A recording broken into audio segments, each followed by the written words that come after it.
So, starting off with a disclaimer, this video contains spoilers for the Attack on Titan anime. Also, I went through a lot of revisions for this script, deciding whether or not I should be talking about the manga. I don't think it is necessarily relevant to talk about the manga when talking about this topic, so I was planning on discussing the story exclusive to the anime so far to pull in more viewers, and just give them a little warning at the end of the video where I would briefly mention events not covered by the anime yet. However, I ultimately decided against it because I don't like being restricted in my writing and editing, so although most of my discussion will focus on events that have already happened in the anime, I still want to reference and meme about the manga exclusive material to my heart's content throughout the video, and the whole reason I buckled in and read the manga originally is because people kept casually spoiling it for me. So yeah, viewer discretion is advised to anyone who wants to remain anime only.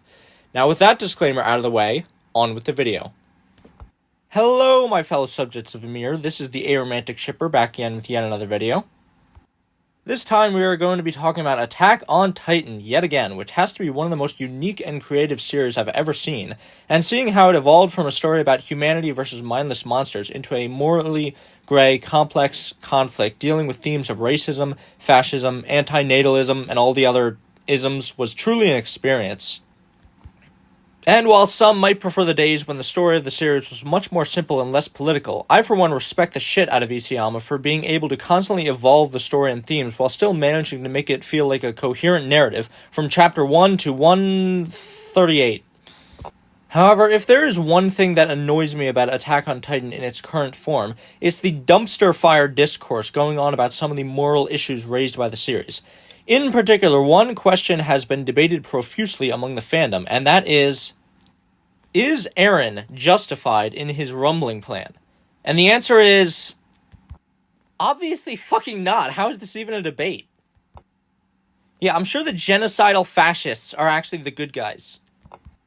I mean, yes, Attack on Titan is a very morally gray series, whereas there is not a clear divide between good guy and bad guy. But also, Eren is literally destroying the world. It's really hard to actually defend his actions. And yet, people do, and it's kind of disturbing, so I feel like I have to talk about it and explain why these Jaegerists are completely, 100%, without a shadow of a doubt, wrong. And also, some of my most viewed videos are Attack on Titan content, so you better believe I'm capitalizing on that shit. So, first things first, before we jump into the arguments, I want to make one important disclaimer. Just because I do not think Eren is in any way justified in what he is doing, does not mean I don't like his character or understand his reasons. I think one of the biggest factors for why so many people defend Eren's actions as justified, outside of just being unironic fascist sympathizers, is because of a personal enjoyment of him, and because he is so well written and interesting that people will get swept up in hype around him and believe that anyone criticizing his actions and saying he's a horrible person are saying he's not a good character. But a bad character is not the same as a bad person, the second of which Eren unquestionably is. Like, in 2021, when Season 4 Part 1 came out, this video released by SJE-TV pretty much sums up exactly what I'm talking about. Fuck Gabby, fuck Gabby, fuck Gabby, fuck Gabby, fuck Gabby, fuck Gabby, fuck Gabby, fuck Gabby. Eren ain't did nothing wrong. Eren ain't did nothing wrong. Fuck Gabby, fuck Gabby, fuck Gabby, fuck Gabby, fuck Gabby, fuck Gabby, fuck Gabby, fuck Gabby. Eren ain't did nothing wrong. Eren ain't did nothing wrong. Yeah, stomp that bitch out. Yeah, stomp that bitch out. Yeah, stomp that bitch out. Yeah, stomp that bitch out. Yeah, stomp that bitch out. Yeah, stomp that bitch out. Yeah, stomp that bitch out. Yeah, stomp that bitch out. Yeah. Potato gang, bitch. Potato gang, bitch. Potato on my barrel if I see that Gabby bitch. Potato on my stick if I see that Gabby bitch. There was just so much of an outpouring of hate against the character of Gabby, just because she killed Sasha, but even though it was incredibly sad to see Sasha go, the reality is that the immense and undeserved hatred heaped upon Best Girl was only because of personal feelings. Because nobody cared that Gabby also shot and killed Lobov, even though morally speaking the two acts are the same. It's just that the audience knows and likes Sasha much more, so it hurts much more to see her die. And when you think about it logically, Gabby is the one who actually did nothing wrong, not Eren. First of all, Gabby is a brainwashed child who believes the residents of Paradis are dangerous monsters, whereas Eren is fully aware that the people in Marley and the internment zone are just normal people like the ones inside the walls. And yet, he still chooses to take actions that result in the death of hundreds, maybe thousands of civilians, including families and children. Gabby, after seeing people she knew and cared about be killed all around her and her hometown being demolished, picks up a weapon and tries to kill the enemy invaders. Now, we know that the scouts are simply trying to ensure their own survival, but Gabby does not know anything about them and only sees monsters attacking her home, so she kills 2 enemy soldiers in response. And the key word is soldiers. Gabby does not kill civilians. Unlike Eren, she killed 2 people who chose to put their lives on the line and attack a foreign country. That's not murder, even if it was unnecessary, perhaps. Now, when Gabby killed the prison guard in episode 11, who by all accounts didn't seem to have any malintent, that's definitely getting into much more morally questionable territory. And also, Gabby later tried to kill Mia twice, an innocent child and civilian, which definitely would have been completely unjustified, but thankfully Falco stopped her so she didn't become a monster, like Eren did. I mean, I really think Gabby is one of the most overhated characters in history. She's a way better character than people give her credit for, and seeing her arc develop was absolutely beautiful. But it's not just Gabby and Eren that this kind of thing happens with in Attack on Titan. Take, for example, Historia's mom, widely considered to be the absolute worst human being in all of Attack on Titan.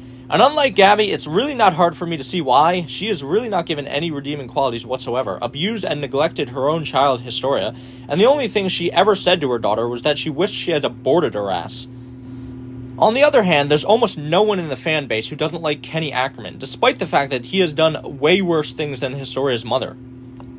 She is a total bitch who abused and neglected a little girl, and he is a mass-murdering psychopath who kills people for fun.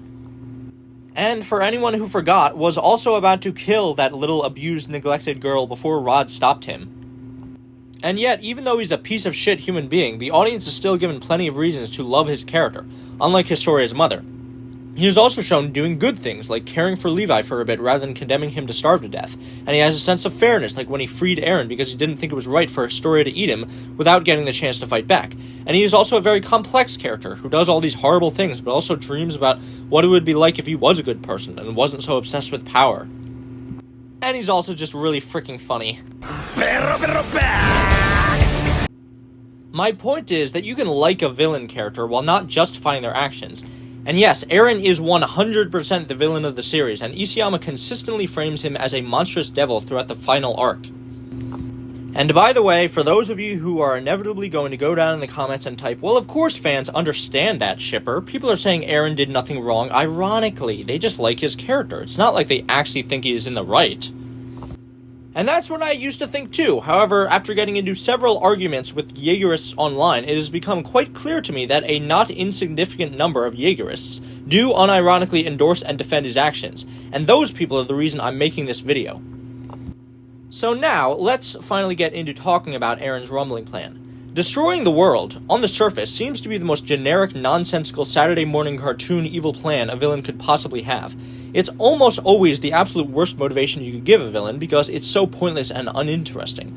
But Attack on Titan is not like other shows and movies. It is built different because Eren's decision to destroy the world makes total sense and works incredibly well for the story. Attack on Titan is just so great at making the audience understand why villain characters do the things that they do, and it never seems like they're just doing terrible things because the plot demands conflict. And writing villains whose motivations and plans make total sense is something that a lot of media struggles with. Take, for example... Spoilers for Game of Thrones, by the way! A Miss Daenerys Targaryen who, in the final season, decided to burn King's Landing to the ground. This character turn utterly fails because it is so unbelievably nonsensical and unnecessary. Why did she choose to burn down King's Landing? What were her motivations? She doesn't have any motivations, she just did it. The city surrendered to her and the Iron Throne was now hers for the taking, but out of nowhere she just decides to massacre hundreds of thousands of civilians who never did anything to her for no reason at all. Because Dumb and Dumber just wanted Jon Snow to kill her in the finale. Thanos is a less egregious example of this. Spoilers for the Avengers movies, by the way. Where his motivations are coherent, but his plan is completely nonsensical. I mean, don't get me wrong, I like Thanos, and he's a way better character than most other Marvel villains. The writers gave him a lot of complexity with his genuine love for Gamora and him doing everything he's doing because he thinks he has to, because he has experienced the suffering brought upon by overpopulation, and is trying to do something about it. The problem is, like I said before, Thanos' plan makes absolutely no sense whatsoever. Everyone and their mother has already said it by now, but it really is true. Why didn't Thanos just use the power of the Infinity Gauntlet to double the resources in the universe rather than half the population? But there are also a ton of other reasons why Thanos' plan doesn't make sense.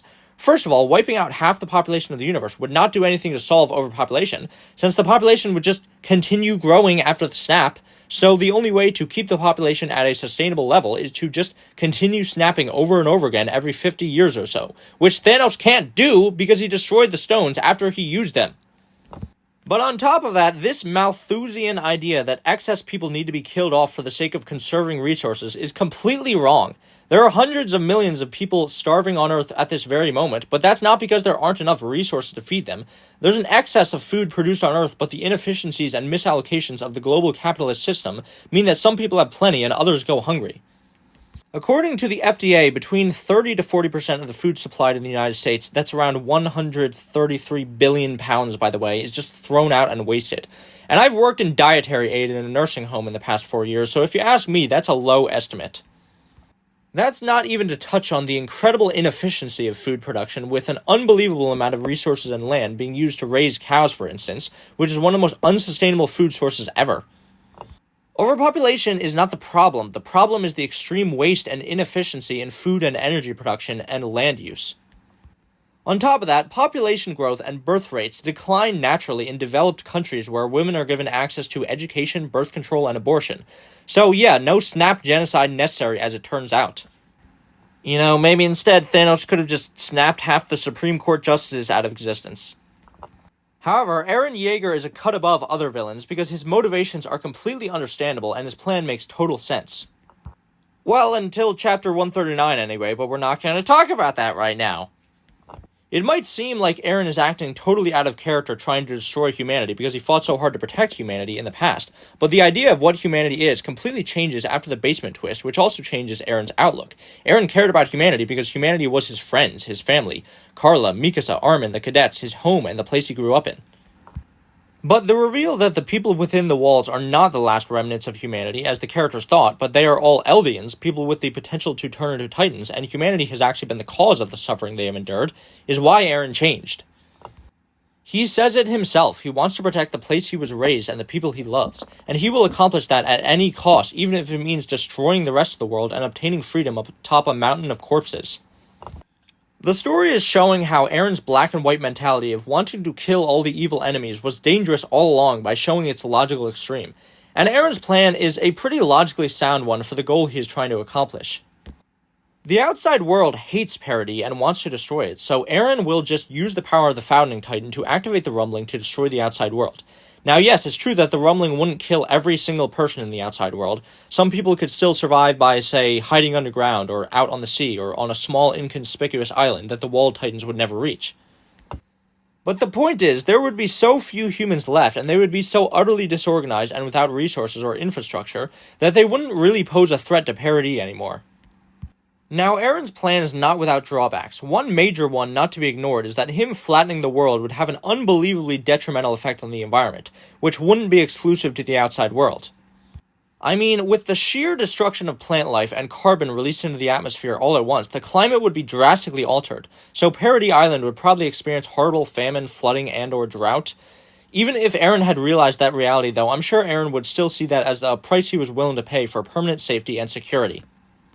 So it's not that Eren is wrong from a logical perspective. His plan would probably work in what he was trying to accomplish if he succeeded in carrying it out, but it is absolutely wrong from a moral perspective.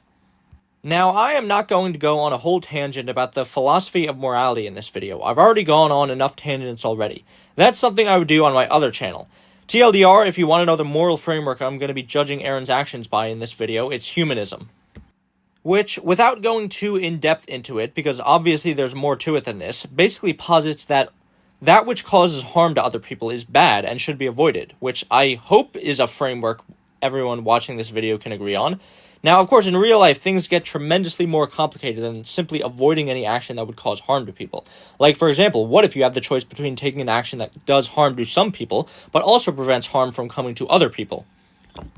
Well, this scenario is played with as early as episode 2 of the Attack on Titan anime. In it, the audience is told that after Wall Maria was taken over by the Titans, the land that humanity still had available to farm was simply not fertile enough to produce enough food to feed all the refugees who fled to Wall Rose. So in an act of desperation, the government ordered that all the unemployed adults who came from Wall Maria were to be sent outside the wall to be killed by the Titans. This horrific genocide of the Marian refugees could be argued to be morally justified because of the greater good defense. Better to actively have 20% of the population killed than passively sit by while 100% of the population dies of famine. It is bringing harm to some people to prevent harm from being brought upon others. The morality of the greater good defense is most famously dealt with in the infamous hypothetical trolley problem. In the most basic form of this scenario, a runaway train is hurtling toward a track where 5 people are trapped on it. You can either be a passive observer of this tragedy, or you can make the active choice to pull a lever which redirects the runaway train to a track where only one person is trapped on it. Now, the trolley problem has been heavily debated since its inception in all its different variations, and it does not seem like there will ever be a consensus on what the truly right thing to do is. However, in my opinion, making the choice to actively pull the lever and kill one person to save 5 would be the morally correct decision, whereas passively allowing the 5 people to die would be the morally incorrect decision. This is why I often find myself siding with the Survey Corps in their tactics pre-time skip, because even though Commander Erwin, for example, risking the population of a civilian town to capture the female Titan is incredibly fucked up and morally questionable, in the end, the alternative of allowing Annie to walk free and threaten the entirety of humanity in the future if she isn't dealt with is much more abhorrent to accept than risking the lives of hundreds of innocent civilians.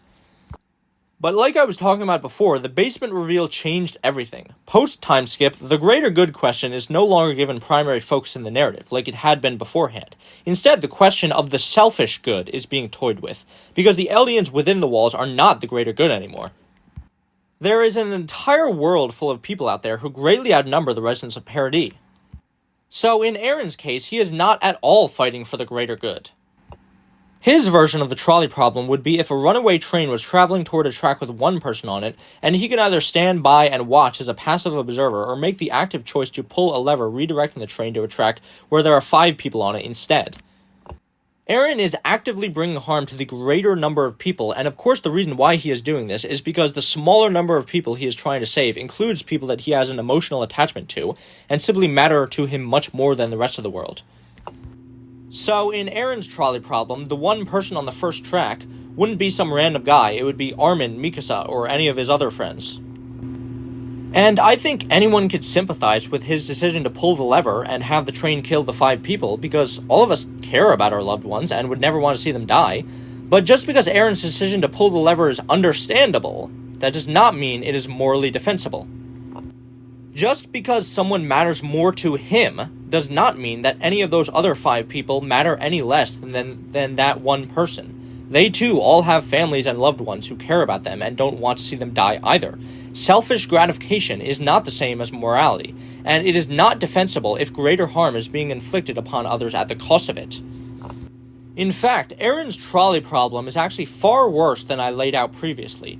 The population of Eldia is around 2 million people, and considering the time period the show is set in, the population of the rest of the world is about 2 billion people. So instead of 5 people, in Eren's trolley problem, he is actually pulling a lever to redirect the train to a track with 1,000 people stuck on it, to save just 1. Let that sink in. Eren is killing 1,000 times more people than he is saving. So in terms of the greater good, Eren's moral priorities are completely out of whack, and he is prioritizing the safety and well-being of a tiny minority over the majority. Well, now that we have established that, we need to deal with another argument that Jaegerists often make, which is that sure, the death count in Eren's plan is absolutely astronomical, but is it not the case that the people being killed actually deserved it? That they brought this horrible destruction upon themselves? Oh no, the Titans are leaving the island to come and kill us! Eren will destroy the world! Well, well, if it isn't the consequences of your own actions. Now, see, if you are like me and have a big boy brain, you will realize that this argument is complete bullshit and makes no sense at all. But Jaegerists unironically use this line of argument when defending Eren. The rest of the world asked to be destroyed because they attacked and killed hundreds of thousands of innocent people who never did anything wrong, and if they didn't want to be wiped out, they should have just left Paradis alone. So regarding this claim, my question is, Did the entire world really attack Paradis and kill hundreds of thousands of people? Of course the answer is no. The attack on Paradis was planned by a small number of military officials in an authoritarian dictatorship and carried out by a few specially trained Titan warriors. The entire world is not responsible for the horrific actions committed on Paradis. How is the average Marleyan working-class man just trying to make an honest living and minding his own business responsible for the war crimes committed on Paradis? How is the average Marleyan mother just trying to raise her children and minding her own business responsible for the war crimes committed on Paradis? Most of the people living in Marley are civilians who have no say in the actions their government takes. Well, now, people will argue that these so-called innocent civilians can't be blameless because many of them were incredibly bigoted and racist and in support of the actions their government took. Maybe they are not directly responsible for the war crimes committed in Paradis, but they still share blame, right? Well, perhaps they do, but when you apply this standard to a real-life example, you see how quickly this idea of, well, they were tacitly in support of their government's horrific actions, so they should all be slaughtered, completely falls apart. Imagine if, after the Second World War in Europe was won and Nazi Germany was defeated, the Allies sat down and decided, we think it is not nearly sufficient to punish the military and governmental leaders responsible for the crimes against humanity carried out, because we recognize that in addition to the people in positions of power, many of the citizens and working-class men and women of Nazi Germany supported the government's propaganda and greatly aided in Hitler's rise to power. Therefore, we will now kill every single civilian living in Germany, because they have it coming. They are getting what they deserve. Would this be a morally just course of action to take? Or, for another example, let's take the United States of America. Now, I don't know how much of my audience is American, but I myself hail from the great US of A, and the thing about my country is we have done quite a lot of bad things throughout our history. Arguably, the two most prominent are the genocidal treatment of the Native Americans, who we forcefully expelled from their land for the purposes of power and dominance, and the mass purchase and continual subjugation, cruelty, and enslavement of our brothers from Africa. Now, would it be a morally just action if, let's say in the year 1820, the country of Wakanda, just roll with it, woke the fuck up to the injustice and bigotry towards non-whites in the USA and proclaimed, we will now go forward from our borders with our superior technology and correct the great injustice taking place across the Atlantic Ocean by killing every single white civilian in the United States until none remain? The answer is, of course, no on both accounts. No one in their right mind would see mass genocide of civilian populations as a proper response to tacit endorsement among the majority of bigotry and the flagrantly immoral actions of the government.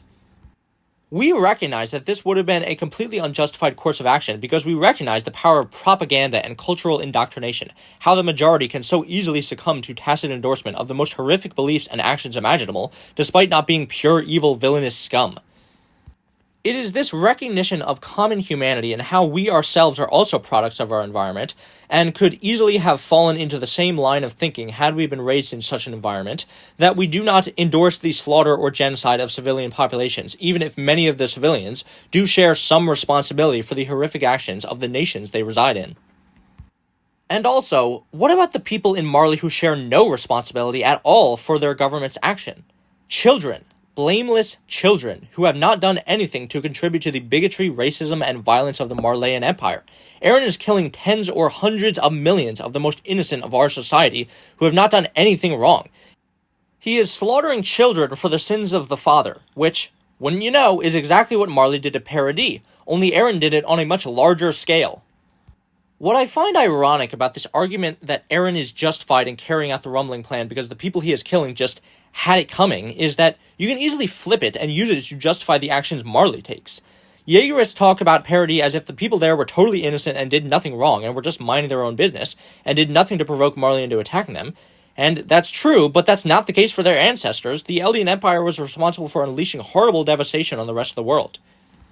It's true that Marleyan propaganda was used to make their actions seem worse than they actually were, because it made Marley look better than they actually were, but the hatred towards Eldia is not just because of propaganda. There were definitely a lot of horrible things Eldia actually did throughout history as an empire intent on expanding its sphere of influence. If the Eldian Empire never did anything wrong, then how do you explain the extreme hatred that the other nations outside Marley, which aren't subject to their propaganda, show towards Paradis? So considering this, one might argue, you see, Marley was completely justified in committing genocide on Paradis because they just had it coming. They started it. The Eldian Empire slaughtered hundreds of thousands of innocents for thousands of years. If they didn't want to get wiped out, maybe they should have just left the rest of the world alone. Even if the people living on Paradis in the current day aren't directly responsible for the actions of the Eldian Empire, they are still living their lives in a paradise built atop a mountain of corpses. They deserve to be wiped out. No Jaegerist would ever agree with this argument, even though it's pretty much the exact same argument they make, except pro-Marley instead of pro-Eldia. I also do not agree with this argument because I don't base my morality on which team I like more. I'm not a cheerleader for Eldia or Marley. Marley's invasion of Paradis was wrong and unjustified, and Eren's rumbling plan is wrong and unjustified. It doesn't matter who started it. Also, by the way, this discussion has so far only been focusing on Eldia and Marley. However, Eren's plan is to destroy the entire world outside of Paradis. So tell me this, how does anyone living in the nations outside of Marley deserve to be wiped out? They have no contribution whatsoever to Marley's war crimes committed against Paradis. In fact, arguably, Eren and the rest of Paradis owe a tremendous debt to the nations making up the Mid-East Allied forces, because they were engaged in a war with Marley for 4 years, which kept them busy and meant that they wouldn't be able to attack Paradis again immediately and wipe everyone out. If it wasn't for them, everyone on Paradis might be dead, but Eren was still planning to kill them all. And that's not even to mention Hizaru, which actively and intentionally gave aid to Paradis, and yet Eren was still planning to stomp them flat. But it gets even worse, because if you really want to make the claim that Marley should be wiped out because of the horrible actions it is responsible for, then why don't you consider some of the victims of Marley's actions? Because, newsflash, the citizens of Paradis are not the only ones to suffer at the hands of Marley. The Eldians in Marleyan internment zones were subject to horrible treatment, persecution, and forced labor.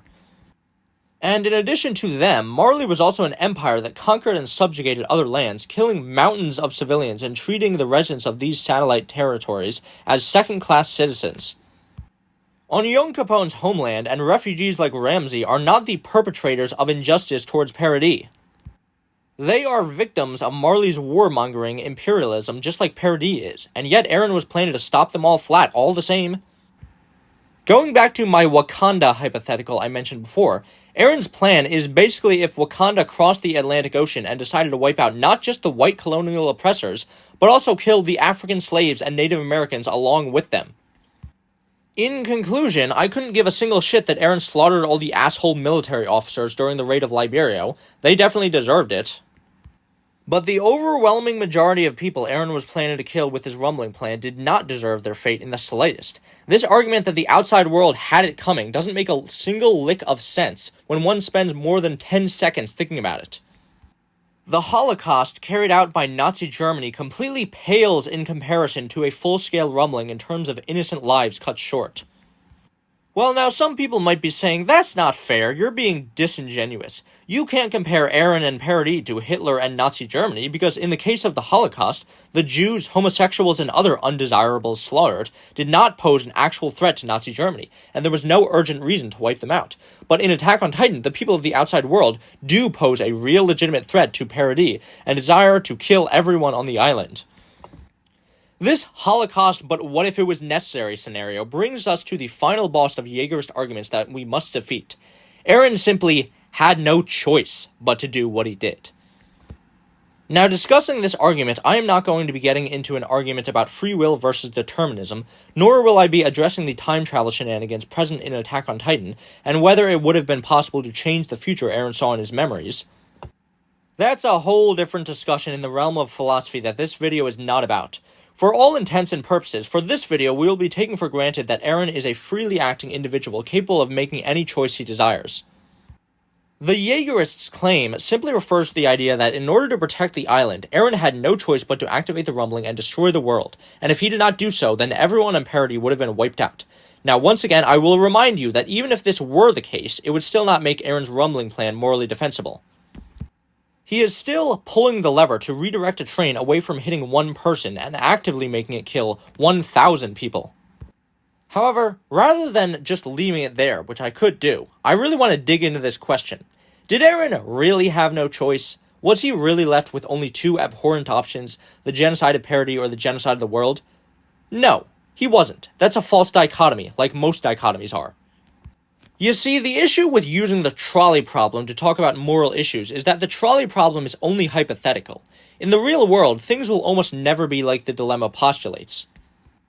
If you are in real life and you see a train heading towards a track with 5 people on it and one passenger on another track, you probably won't be able to conveniently switch the train to the track with only one person on it. The most reasonable thing to do in that situation would be to alert the people on the tracks to get them off the tracks. In the incredibly rare and unlikely scenario they were physically unable to get off the tracks, it would make the most sense to get them off the tracks yourself, or if you can't, alert the train so that it knows to stop, or if the train can't stop, position the person on the tracks in such a way that the train can pass over them without injuring them. There is almost no possible scenario for a perfect version of the trolley problem to happen in real life, where it is simple black and white, kill one person or let 5 people die. So now let us return to episode 2 of Attack on Titan and the genocide of the Marians I talked about before. Now before I said that the genocide of the Marians could be seen as morally justified because it was killing 20% of the population to save the other 80%. However, this scenario is not a perfect trolley problem. Letting 100% of the population die or killing 20% of the population are not the only 2 options available. They are only the 2 legitimate options according to the ruling class. Like I said, starvation is often an artificial condition of society. Another option might have been to redistribute the food stores, seeing as how the reason given for the genocide of the Marians was that there was a famine and not enough food was available to feed everyone. It might have been helpful for the rich merchants and nobles to donate their considerable food excesses to feed more of the starving population. I mean, it is made very clear that they have plenty to live off of, so even if it wouldn't have been enough to feed all of the starving people, it still would have lessened the effects of the famine and reduced the amount of people needing to be sacrificed down to perhaps 15% instead of 20%. Or, how about this? Maybe instead of just sending vast swaths of unemployed people outside the walls to be eaten by the Titans, the government could have actually put some effort and money into the attempt to fight back against the Titans so that the land comprising Wall Maria could be reclaimed, and then no one would have to go hungry. I mean, without Eren's Titan, maybe it wouldn't have worked, but they didn't even try. It might be different if the Marians actually died in an actual effort to retake the wall, but that was just a front for the expressed goal for the government, which was killing excess poor people. As Erwin Smith says, what the nobles and the military police are fighting to protect is not humanity, but their own houses, gardens, and lands. So, when one takes a step back and looks at the genocide of the Marians, it was not a necessary sacrifice for the greater good because there were in fact other possible actions available for the government to take that would have resulted in a much lesser loss of life. Now, with that said, let us return to Eren and his rumbling plan. Jaegerists claim that if Eren was going to protect Paradis, then his only choice was to use the rumbling and destroy the rest of the world. Even if it was the case that an unimaginable number of innocent lives would be lost in the process, the hatred and resentment towards Paradis stemming from every corner of the globe was simply too much to be washed away, and there was no way to resolve it peacefully. Eren, genocide is bad! I know, Armin, which is why I'm saving us from it!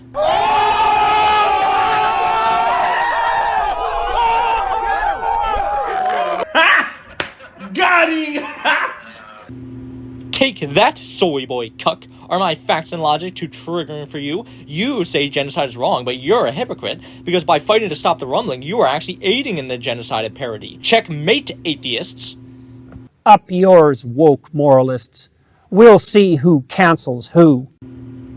So first of all, if I had to pick and choose between genocides, once again disregarding any personal attachments I have to any of the characters, I would pick the genocide of Paradis over the genocide of the world.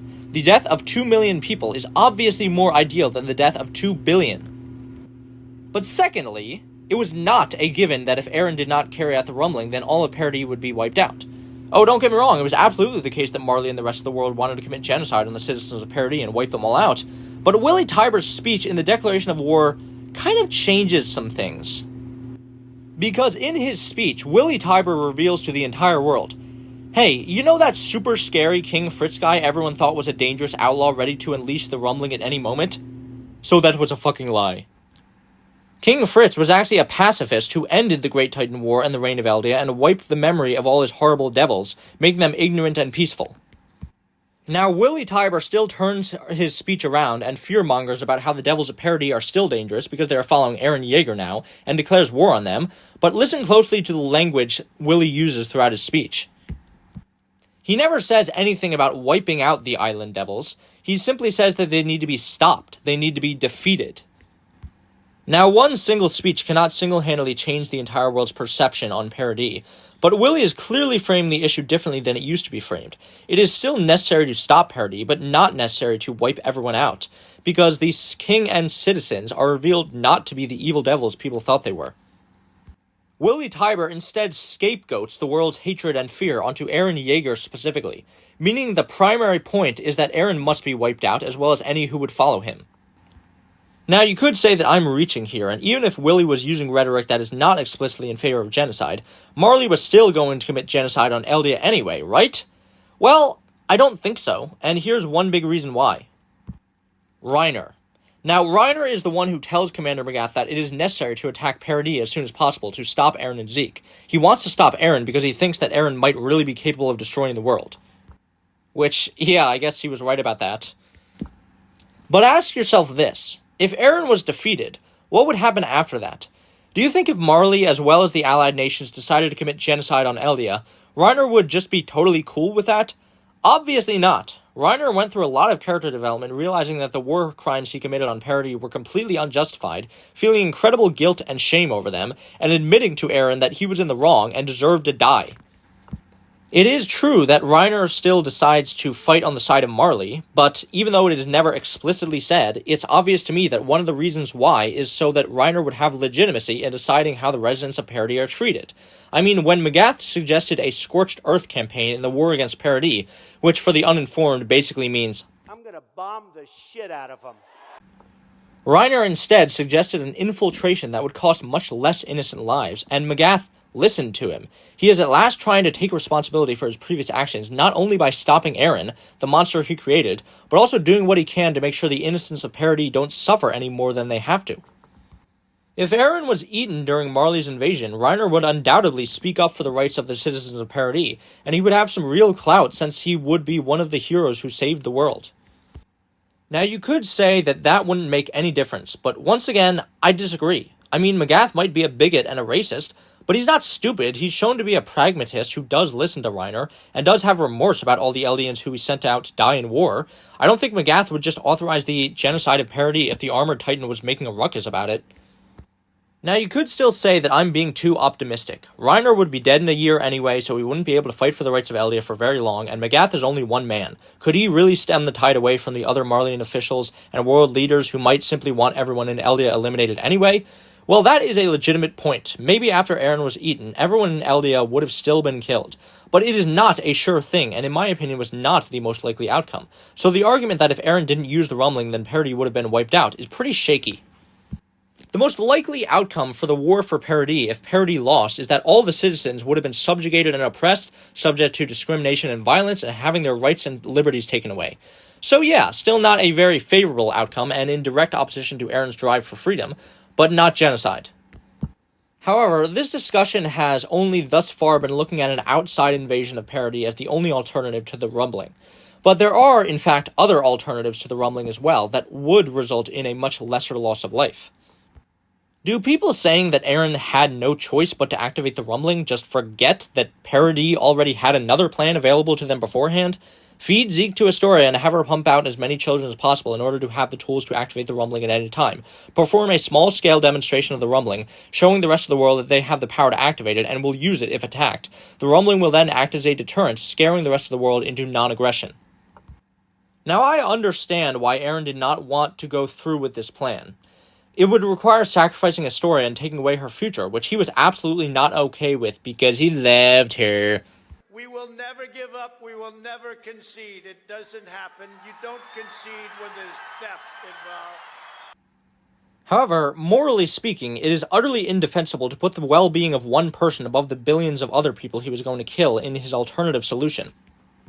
Now, that is not to say that this small-scale rumbling plan is perfect or without flaws. The outside world might try to covertly sneak into Paradise and assassinate the holder of the Founder or Beast, which would take away Paradis' ability to carry out the rumbling. One must also consider the forward march of technology. I mean, a major theme of the series is that the power of technology is rapidly eclipsing the power of the Titans, so there might come a day in the future when the rumbling wouldn't serve as a good deterrent anymore. I mean, the outside world would eventually figure out how to create nuclear weapons, which would be a much quicker and more reliable weapon than the rumbling, which takes days to leave the island and make it to the mainland. POV, the rumbling begins in the 21st century. Satellites pick up the location of the founding titan immediately, and a warplane flies over and totally owns that noob with a 320 no-scope. The rumbling is stopped within a matter of hours, and all the colossal titans released from the wall would be freed to destroy the island. Eren almost certainly factored in the advancement of technology when deciding to implement his rumbling plan, as he realized the threat of the rumbling would not deter the outside world forever, but it would do something else very important. It would buy time. Time that Paradis could have used along with Hizuru to actually build friendly relations with the rest of the world and convince people that they didn't want war. Hanji's proposed idea of trying to make peace with the rest of the world without a deterrent was definitely too idealistic, but with a deterrent, Paradis could have an assurance that the outside world would not attack, and could then use this security to convince the rest of the world not to attack them. And you could say this would never work, and the rest of the world would still be too scared of them, and would never stop wanting to wipe them out. And maybe you're right, maybe this plan wouldn't have worked. Counterpoint.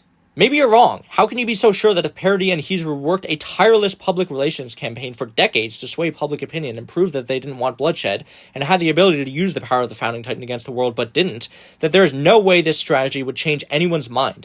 Societies and individuals are not set in stone. Public opinion changes. The United States used to hate Germany and Japan in World War II and view them as evil empires, until we didn't anymore.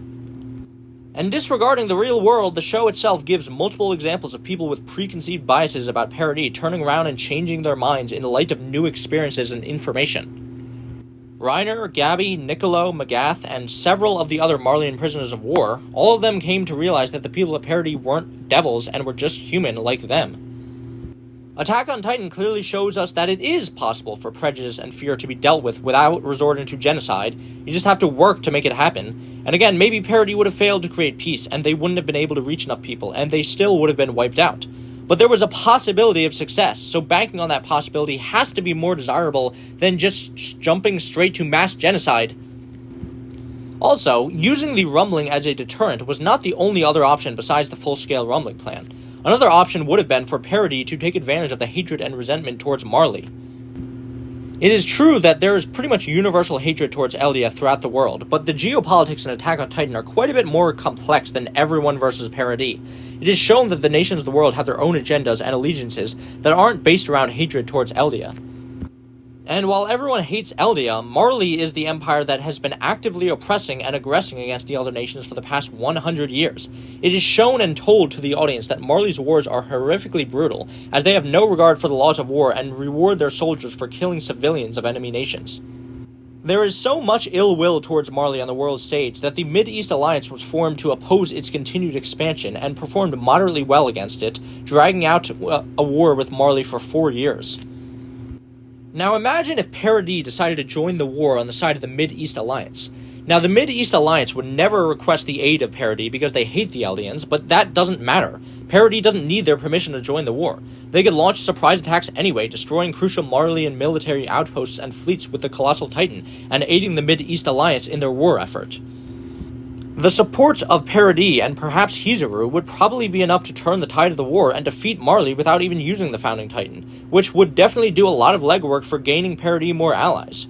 Would these quote-unquote alliances be incredibly shaky and unstable considering the immense hatred towards Paradis and the Eldians seen in the people of the Mid-East Alliance? Yes, but see, here's the thing. It's Politics 101 that the most effective way to change people's mind and get them on your side is to appeal to their material well-being.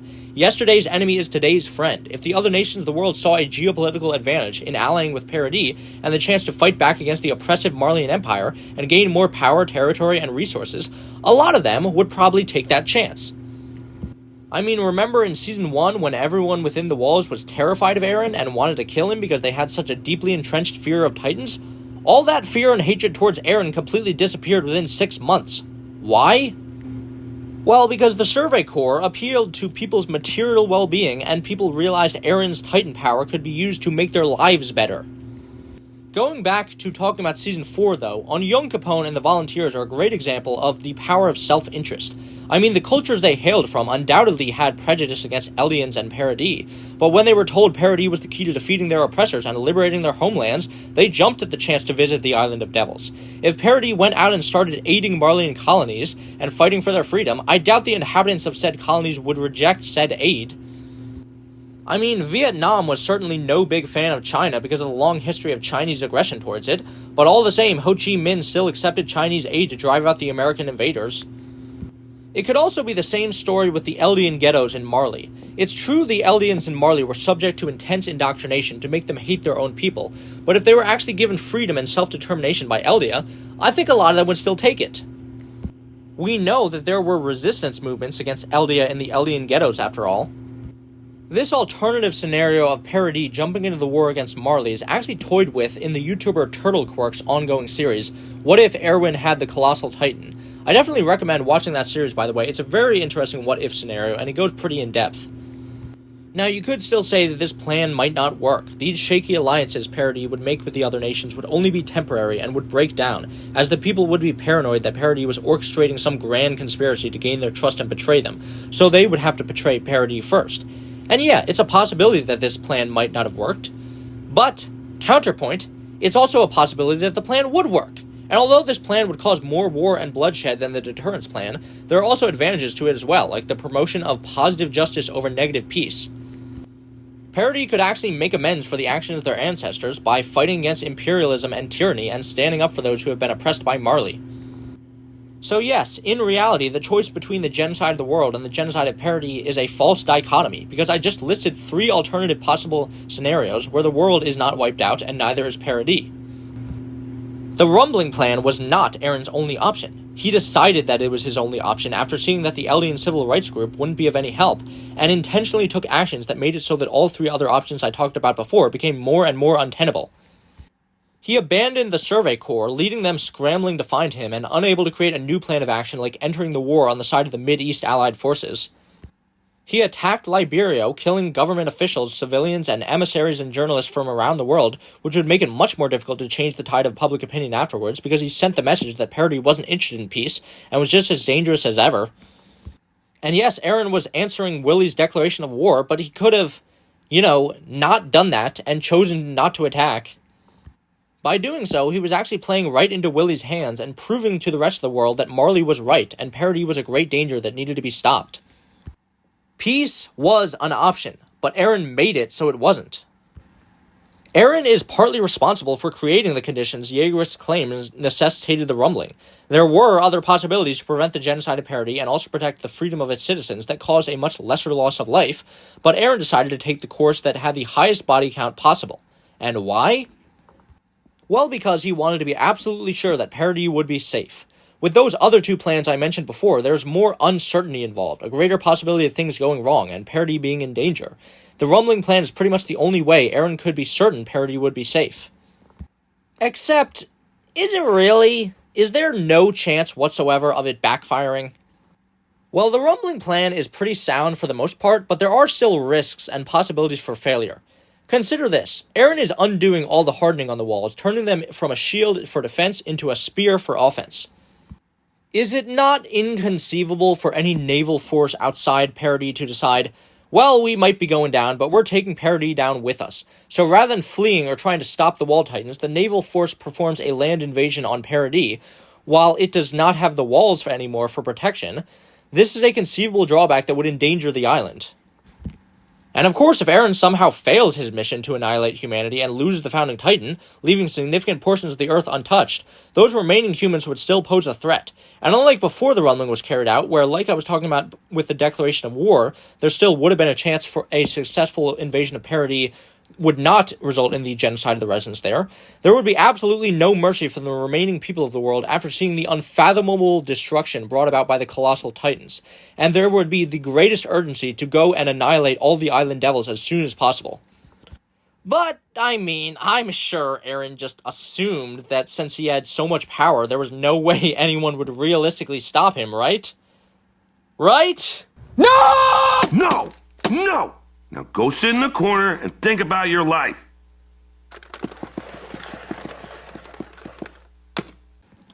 Speaking of which, since we're talking about alternative plans to a full-scale rumbling, now I guess we have to talk about the manga. Hooray! So yeah, seriously, for any anime-onlys who have made it this far and have completely ignored my warnings about spoilers, get out! I'm gonna be talking explicitly about the manga and the ending now. Alright, so let's just get this over with quickly because I don't want to spend any more time talking about 139 than I have to. I am on record for not liking the ending, and I've already talked about why previously in my ending rewrite video and my Erahisu video, so I'm not going to dwell on it here. I simply want to discuss one thing in the context of this video. Does the reveal of Eren's real plan in Chapter 139 make his actions justified in retrospect? No. No, it does not. Eren may not have wiped out all of humanity, but he still killed 80% of the human population. That's 1.6 billion people. That is not a morally acceptable sacrifice for the safety of Paradis. And honestly, it isn't even a sacrifice period for the safety of Paradis, because like I was saying before, by not finishing the job, Eren is actually putting Paradis in incredible danger of genocide, because the outside world would be 1,000 times more terrified of Paradis than before, and the survivors would want to wipe them all out as soon as possible. And seeing as how all the Titan powers are gone and the walls are also gone, Paradis has a much lesser capacity to defend itself from outside threats than before. And don't take my word for it. In the extra pages for Chapter 139, Isayama just basically comes out and reveals that, yeah, Eren's plan was dumb as fuck, and Paradis is in major trouble, actually, and is going to be firebombed in the future. Well, you could say that the end result of the power of the Titans vanishing from the Earth was worth the genocide of 80% of the population, because now the Titan powers can't be used to harm anyone ever again. Except, no, that makes no sense. The power of the Titans in and of itself was not the problem. It had the potential to be used for good things too, like building roads and bridges. But because humanity is the way it is, they were more often used for war and violence. It's a lot like nuclear power, which can be used to provide useful clean energy, or it can be used to cause unimaginable destruction.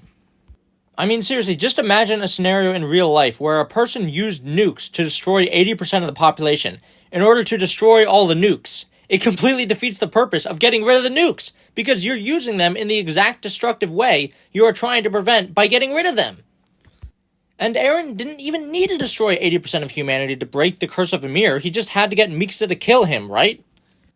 Also, you know, in the extra pages for 139, Isayama reveals that the Titan powers aren't even really gone, so yeah, there's that. In conclusion, no, the revelations about Eren's real plan in Chapter 139, in addition to making no sense and butchering his character, do not make his actions remotely more justified just because he planned to kill 20% less people. Anyway, that's all I have to say about 139. I just thought I should dedicate a small bit of time to discussing the Lelouch plan in this video while pretending it never happened throughout most of it, since, you know, most Jaegerists usually argue in favor of the full-scale rumbling plan. And also, I'm like, maybe 20% certain 139 was just a troll job by Isayama. So, concluding this section of the video, the claim that Eren had no choice but to commit genocide in the world, otherwise Paradis would have been wiped out, is not true. And although the full-scale rumbling was the plan with the least risk to Paradis, the reality is that there was no 100% certain way to prevent Paradis from being wiped out. There would be risks no matter any which way you slice it. Furthermore, just as an aside, because I know Jaegerists are going to bring it up, it's not like Eren enacting his quick-fix final solution and wiping out humanity outside the island would have created a utopian paradise for the remaining Eldians, nor would it have brought the cycle of hatred to an end. Some people argue that Eren was actually being merciful by killing everyone in the outside world because it's better than the alternative of killing some people and allowing the remaining survivors to suffer in mourning their loved ones and fearing Eldia. But like I said before, there had to be a number of survivors of Eren's rumbling scattered throughout the world that would suffer and mourn because of their fear and loss and would continue hating Eldia, even though they would not be able to do anything about it. There would still be conflict between Eldia and the surviving humans in the future if Eldia explored beyond the island. So no, mass genocide is not a solution to stopping the cycle of hatred between Eldians and non-Eldians, because that would require killing every single non-Eldian in the world, which Eren doesn't have the ability to do. Unlike Zeke, who actually could have broken the cycle of hatred because of the connection to the paths all subjects of Ymir have. I'm not saying I'm on Zeke's side. He was still planning to commit genocide and wipe out the Eldian people, which, yeah, not great. Bad, monkey. No banana for you. But, by using the Founder's power, he could have actually been able to end the cycle of hatred between Eldians and non-Eldians by making sure there were no Eldians ever born again, with the added bonus of the greater good defense because there are less Eldians than there are non-Eldians in the world, and Zeke's plan does not necessitate all the Eldians to be violently slaughtered, unlike the non-Eldians in Eren's rumbling plan. And even if it was the case that Eren completely wiped out all of humanity outside the island, like Lady Azumabito says, that won't stop conflict and violence. There would inevitably be clashes among the people of Eldia in the future after the rumbling was carried out. In fact, there was literally a small-scale civil war going on in Paradis right as the rumbling was happening. Foreign threats were not the only problem Paradis had in store. So now, before I end this godforsaken hour-plus long video essay, I want to address one more bonus Jaegerist argument to make certain I have covered all my bases and left no stone unturned. Let's talk about the Civil War. And the cringe Vengers, as the section of neo-Nazi Redditors that wants to vicariously live through the fantasy of following Eren and exterminating foreign enemies for their country refer to them as. Because I guess choosing to overcome long-standing hatred and grudges and choosing to fight for a future for the world despite not personally benefiting from doing so is cringe instead of awesome and based. I've spent this entire video thus far going over why Eren is completely unjustified in carrying out the rumbling plan. But people watching this video still might argue, okay, I grant you, maybe Eren is in the wrong here. But how can you say that the Alliance armament formed to stop Eren is in the right? They are betraying their country, well, the Alliance members who are actually living on Paradis anyway, and slaughtering their own friends and comrades for the slimmest chances of stopping Eren. They even continued trying to stop Eren after the rumbling was in full effect, and had already killed most of humanity, without any real plan for stopping Paradis from getting wiped out after they killed Eren. Whether Eren is to blame for creating the circumstances that necessitated the slaughter of the outside world or not, there was no going back after he unearthed the Wall Titans and made his declaration to the world through the paths. So instead of taking actions that harmed the citizens of Paradis, Armin and the other members of the Alliance should have accepted what Eren was trying to do and focused their efforts on making sure that Paradis was able to prosper after the rumbling instead of destabilizing it and killing Jaegerists. And plus, Shipper, you just got done talking about how dumb Eren's plan in Chapter 139 was, and how the extra pages show that Paradis would be attacked and firebombed in the future. So if all that is true, then how can you root for the Alliance, who would be functionally creating the same result as Eren's 139 plan by stopping Eren's full-scale rumbling plan? The Alliance is just making things even worse through their actions. I will agree that turning against your own country and putting it in danger for a slim chance of stopping a fraction of humanity from being wiped out is an incredibly hard decision to make, and not many people would fault the hitches of the world for condemning Eren's actions but still not doing anything to stop him. Like I was talking about before, I do not think that most of the residents of Paradis deserve to be slaughtered for tacitly supporting Eren's actions, because considering how most of them have probably never even met anyone from the outside world, and couldn't do much to stop Eren anyway, it's completely realistic for most of them to just go along with and support Eren's rumbling plan, especially after he already starts carrying it out. However, the members of the Alliance are people who do potentially have the power to stop Eren, so they choose to go above and beyond what would be expected of them, and reject passive acceptance for action. One of my favorite scenes in the series is when John is in the prison cell after the rumbling begins, and he is trying to convince himself to ignore Eren's genocide, and live the good life he always wanted. He can finally stop fighting and be known as a hero, and all he has to do is nothing. But despite the gravity of his doubts and hesitation, he still chooses to do the right thing and ally with Hanji to try to defeat Eren. As the saying goes, the only thing necessary for evil to triumph is for good men to do nothing. And Eren's plan of wiping the world away for his own selfish motives is absolutely evil and unforgivable. Although nearly all of its members have blood on their hands and are not saintly, perfect paragons of right action, the Alliance's goal of stopping Eren and saving the world is still perfectly morally defensible, and they are in the right. Remember how I said near the beginning of this video that for the most part I was on the Survey Corps' side, pre-time skip, because even though they took a lot of morally questionable actions under Eren's leadership, ultimately what they were doing was for the greater good. The same reason I side with the Survey Corps pre-time skip is the same reason I side with the Alliance post-time skip.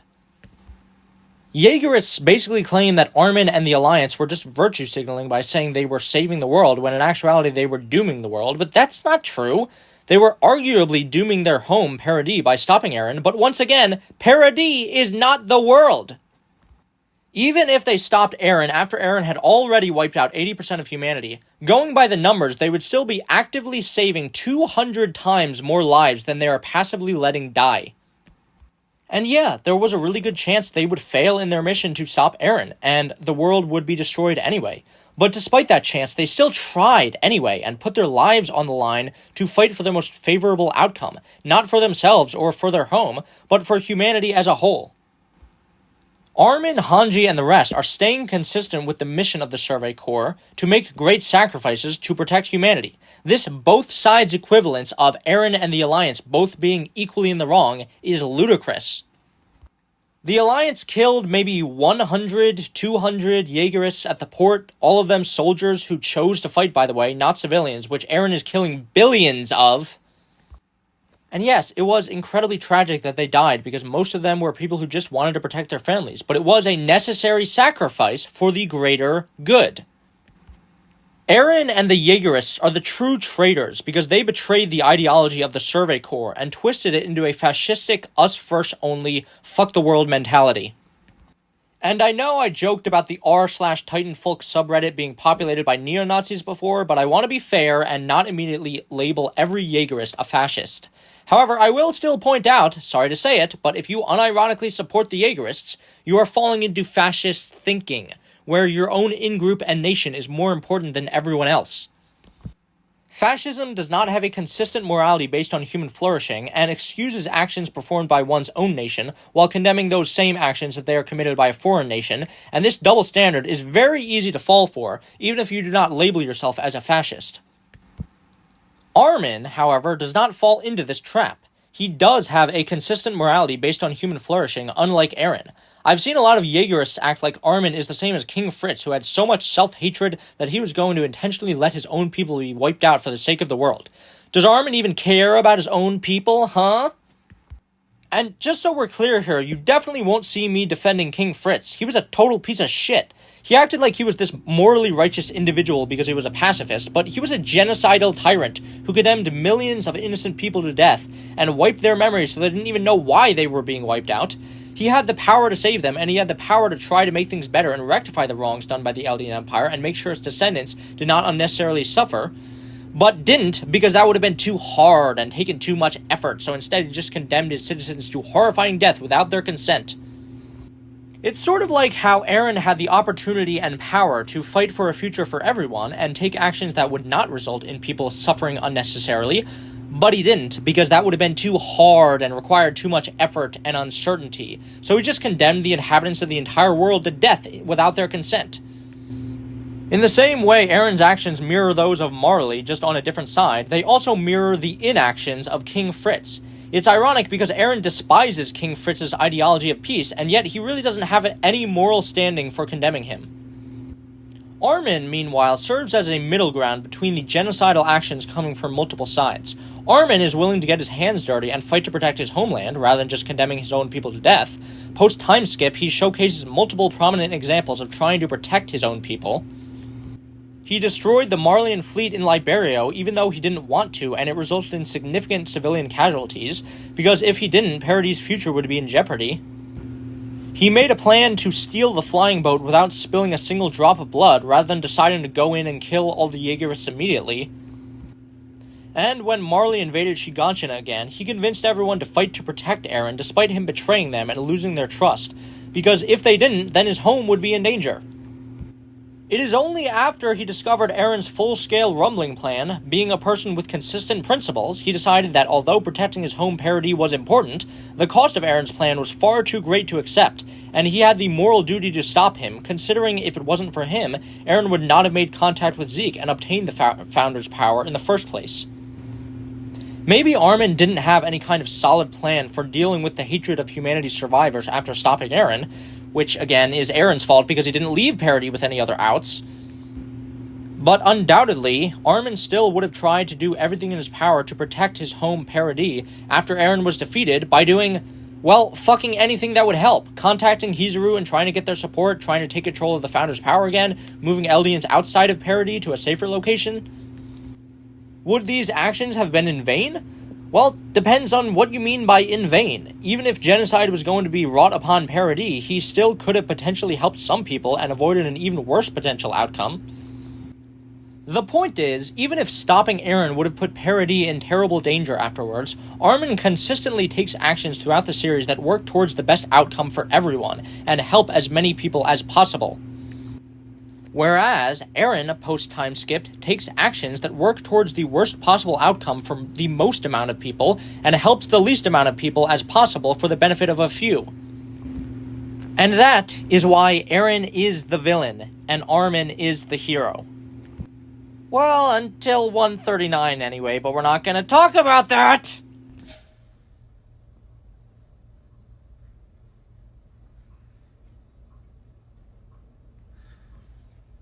Look how they massacred my boy.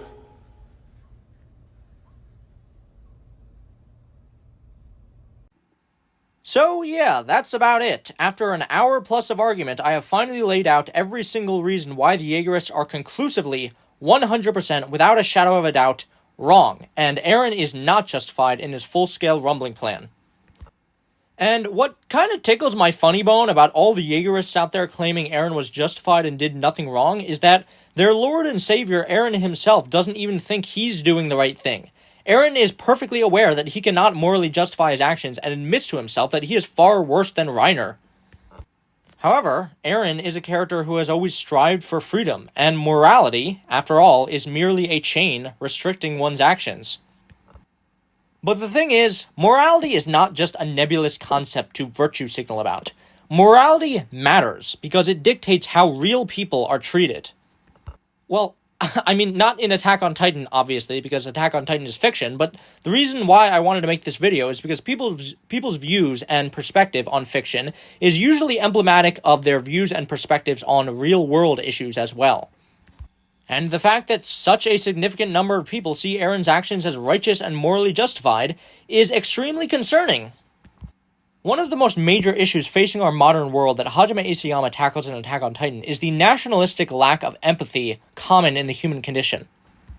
In my country of the United States, citizens ignore, justify, and even support the actions and inactions the government takes in the name of national security and dominance, despite causing incredible harm to people outside our borders. It's hard to put yourself in the shoes of other people from other countries because the suffering taking place outside of one's borders is so far away and difficult to contextualize. We have enough issues just caring about the well-being of our own country folk, but that does not mean that foreigners are any less human or worthy of life, liberty, and the pursuit of happiness than the people in your own country. They all have their own goals, their own lives, their own loved ones, just like you, and to ignore that is to make the world a worse place. The ideology of the Jaegerists that leads them to defending Eren's genocide of the world as morally justified is the same ideology that leads to people defending the atomic bombs dropped on Hiroshima and Nagasaki in World War II, because the United States simply had no choice but to drop them and kill hundreds of thousands of civilian targets, because if we didn't, Japan would not surrender, and we would have been forced to engage in a land invasion that would have led to far more innocent lives being lost. Which is, to put it mildly, a very overly simplistic and uninformed perspective on history. For a more current example, and an opportunity to pick on a country other than the USA, this ideology is also the same one leading to Vladimir Putin causing untold destruction and suffering in Ukraine. He simply had no choice. It was necessary to protect Russian security and stop the advance of NATO. This anti-humanist ideology has contributed to so much of the unnecessary harm done throughout history, and we as a species must do everything in our power to defeat it and convince people out of it. So in that sense, I thank Hajime Isayama for creating Attack on Titan and giving this conversation prominence in nerd culture, and giving me the chance to perhaps convince some people out of that mindset by making this video talking about moral issues relating to an incredibly popular series I love to death. I really do not think Attack on Titan is going to convince anyone to adopt fascist beliefs. Claims that the series endorses fascist ideology are kind of ridiculous, and Attack on Titan is actually a pretty heavy-handed critique of fascist ideology, with Eren's actions being framed pretty clearly as in the wrong. The series constantly showcases in its themes how the idea of there being other groups of people outside of our own, who are lesser and not fully human, is completely ridiculous. How, even if violence for self-defense is sometimes necessary, discussion, negotiations, and compromise, and treating people outside your group with the same respect and dignity as those within your group, is the only path to true peace and breaking the cycle of hatred. And also, genocide is wrong. I mean, Isayama kind of muddled that theme with Chapter 139, but again, we're not gonna talk about that! Why are you the way that you are? I hate so much about the things that you choose to be. Anyway, I would like to thank you all so much for watching this video and making it through the whole thing to the end. I sincerely appreciate it, because it took a lot of effort and time to make. I think I'm going to be taking a break from these super long video essays for the rest of the year, because they're just really wearing me down. Rest assured, though, I still have a large backlog of unlisted videos at the ready to be released over the course of the rest of the year, so don't you worry your pretty little heads, my loyal subscribers. Also, I know this video was probably a bit more politically charged than I would usually make on this channel, but I mean, considering the subject matter and everything going on in the real world right now, I don't think that could be avoided. So, you know, if I triggered any of your fifis with a take that you disagree with, well, I don't care. Get over yourself. I'm not going to sit here and say that every political ideology is equally valid, because that's not true. If you do desire to hear more of my spicy takes about controversial topics, though, consider checking out my second channel, The Skeptical Skeptic. I recently put out a video talking about fascism in a much more boring piece of fiction than Attack on Titan, so go check that out if you are interested. Link in the description. Anyway, that's all, folks. This has been the Aromantic Shipper. Please be sure to like, share, comment, subscribe, and just because you can't feel loved doesn't mean you shouldn't want other people to. And as always, remember, genocide is wrong. Obviously. Bye!